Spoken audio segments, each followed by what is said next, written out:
Hey guys, just finished installing the FFE trigger kit on my 20B. As you can see, I'll kind of walk through after I'm done with this. Basically what I did is the trigger kit comes from Full Function Engineering.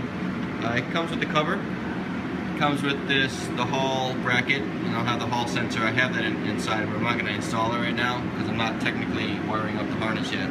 It comes with this trigger wheel, and that's pretty much it. You see it right there. The installation is pretty straightforward. The hardest part for me was getting these holes to line up.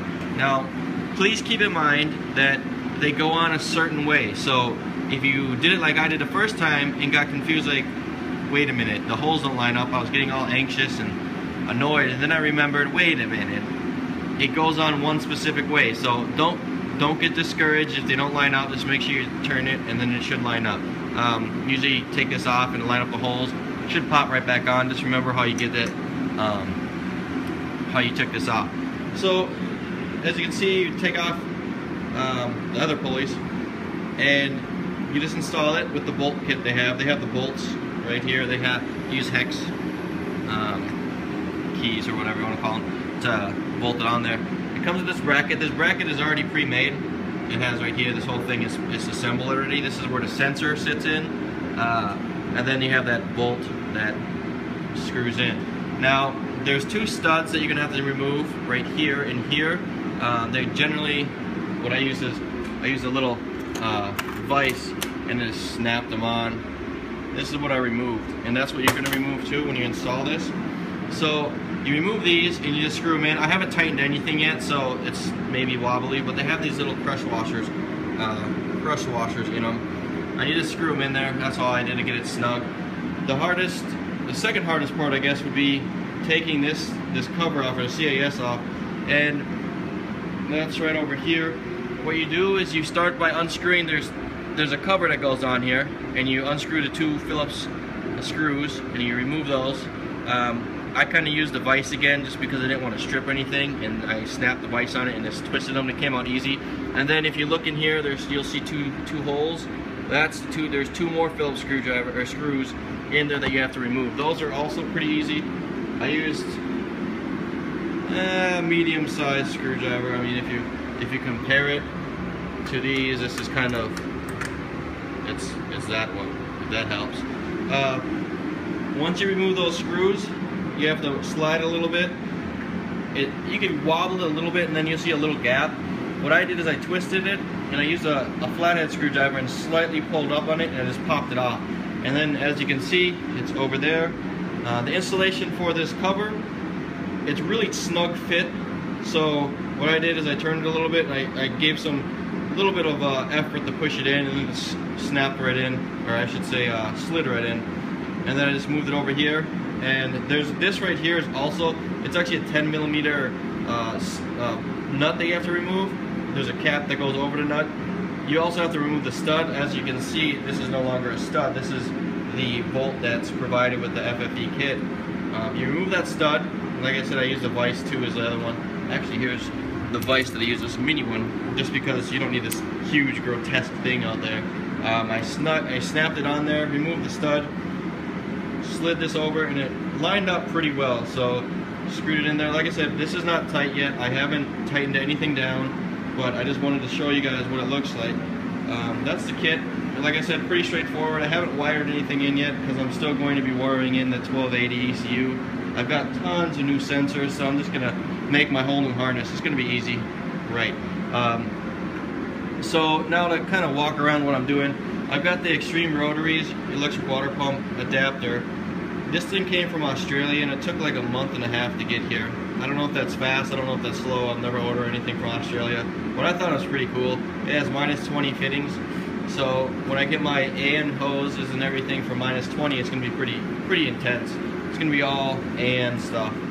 So this right here was actually pretty easy to install too. It's just removing the studs, just as you remove studs to put these in, or this bolt in, or these two. And when you do this, it's just the whole front off. It cleans up so much room in the engine bay, and that's why I like it. I actually took this off of my RAW that I had before I went 20B. But I'm getting another FD tomorrow, so I'll probably get another kit. Not sure yet. Anyways, so there's one Allen bolt right here, on the bottom, if you can kind of see that one. And these ones, if I can get this thing unscrewed, there's another one sitting right inside the, I guess inside of this fitting, and still a little bit of, let's see, a little bit of fluid in there. When I tipped the motor off, I kind of forgot that I didn't have, I didn't drain all the coolant. Now, as you can see over here, this is the primary fuel rail. One of the things is, if you're going to run vacuum lines here, this is the only problem I had with fitment so far on these fuel rails. I haven't installed the injectors yet because I'm not that far in this build, or I guess the assembly of the motor. I just cut the oil pan yesterday, so now it'll fit in. This is my spare FD subframe, but now it'll fit this 20B with the mounts that I got from Robert, really good guy. So he let me use those just for test fitment. I got those. Now it'll fit this 20B inside of the FD, as you see with when I was doing my oil cooler setup. Now, to get back to here, these come with, well, this is only the primary, like I said. I have the secondary in my house, but there's no use to installing it now because I don't even have the lower intake manifold on. Now, these right here, like I said, pretty straightforward. There's two bolts. They come with spacers or whatever you call these, like whatever these are. Those things right there. And this is actually a -8 fitting. All my fittings and ends and hoses are actually going to be Fragola. Some people don't like them, but I do. I don't know. That's just how I am, I guess. Plus, I like the black fittings, and I know you can get them from Russell's and stuff, but I've just heard good reviews from Fragola, so that's why I went with them. They're a little bit more expensive, though, I think. Anyways, so I have the -8s on each with these little rings in here. There's one in here, one in here. These are going to be, there's going to be 2 1000s here. As you can see, they should be popped right in once I put the caps in and all that fun stuff. And there's going to be another 1000 here. So it's going to be 3 1000s and then another 3 1000s on the lower intake manifold. Other than that, that's pretty much straight how it's, I mean, it's a straightforward thing. I am going to have the new clips with the injectors, or I have them with the new injectors, so I'll wire it in with the harness, just like this, my Hall sensor. So I didn't really need to get a trigger kit, but for one, I really like FFE, and two, I think it looks really cool. So I mean, they're kind of spendy. I actually got it for 220 bucks.